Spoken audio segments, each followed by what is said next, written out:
In today's news, my bipolar arse went from being overjoyed earlier in this video to terrified of what's to come. This is honestly a real roller coaster of emotions. In this breaking news report here from the Crypto Barbie, the United States Treasury Secretary Janet Yellen has predicted the fall of the US dollar as the global reserve currency, to which, obviously, everyone should know this by now, you would have to be living under a rock not to realise the current crisis we are in right now. As explained in this post here from the Heritage Foundation, we have Dr. EJ Anthony, who states in this video the cost to own a medium price home has increased between 80 to 100% over the past 3 years. Allow that to compute. Pay attention.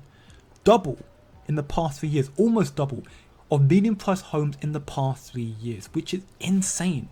This is due to reckless spending and an irresponsible Fed Reserve. And ineffective regulation have driven up the home cost and put home ownership out of reach of many middle to low income earners. This is why so many people, in my generation especially, are either homeless or still living with their parents. They just can't afford to move out. It's just not efficient. You can't do so. And this is what terrifies me, honestly, because I strongly believe that as bad as things are right now, things are still going to get so much worse.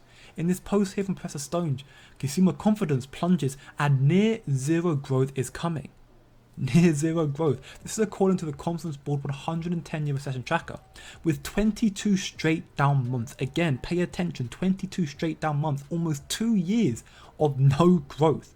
The index hasn't been this bad since the 2008 financial crisis. You've heard, I'm sure, numerous content creators explain to you that the current crisis we are in is as bad as the 2008 financial crisis. But the problem is actually, if not worse yet, it will be worse soon. Before that, you have to go back to the stagflation crisis of 1970s. So the question is, have we got a 2008 financial crisis, banking crisis, a 1970s inflation, or both at the same time? The latest figures for February showed consumer confidence plunging 3.8% on the month, which is a big drop, along with the biggest downward revision in series history. In other words, however we thought consumers were feeling, it is a lot worse. Other drops included shorter work weeks, which is a pretty reliable indicator that layoffs are coming, falling manufacturing orders, falling building permits, falling consumer expectations, and a deterioration in the interest rate spread, all of which are reliable recession indicators. While 22 down months is dire, it's worth noting the Conference Board is only predicting, quote, near zero growth for 24, not outright recession as defined by GDP. And that's because of the reasons above, government spending. Of course, that becomes a statistical mirage if consumers are getting poorer even as GDP booms. Toss in inflation that's rising again, and it saps what little growth we have, and even that near zero becomes very fragile. And so, after a surprising 2023, indicators are back to debating whether we are stagnant or shrinking.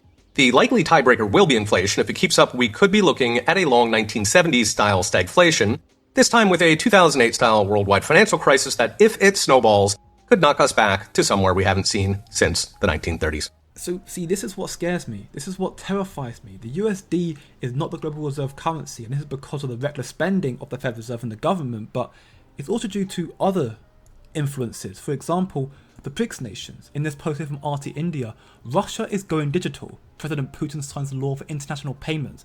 As stated in this video, the RT contributor Chris Ems explains the new legislations which allows the use of digital financial assets and how it will affect transactions for imports and exports with friendly nations, for example, like India. But how does this affect the Western world, the United Kingdom, Europe, the United States of America? This is a real catastrophe we're in right now, and things are still going to get a lot worse before we get better. We will see a black swan. I am very confident of that. So I'm terrified.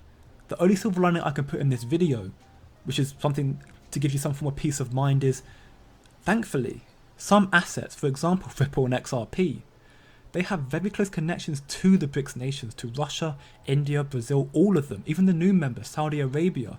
And it's because of this and these connections that it's strongly believed that Ripple and XRP can't remain dirt cheap. They're going to be used as a bridge currency for the BRICS nation, for CBDCs worldwide. And therefore, and this is not financial advice, but if you want the best possible opportunity to survive this financial crisis, you need to start doing research into a form of investment, something that can protect your assets before the government just take it all away. Thanks for watching. Please like, share, and subscribe. Good day and good night.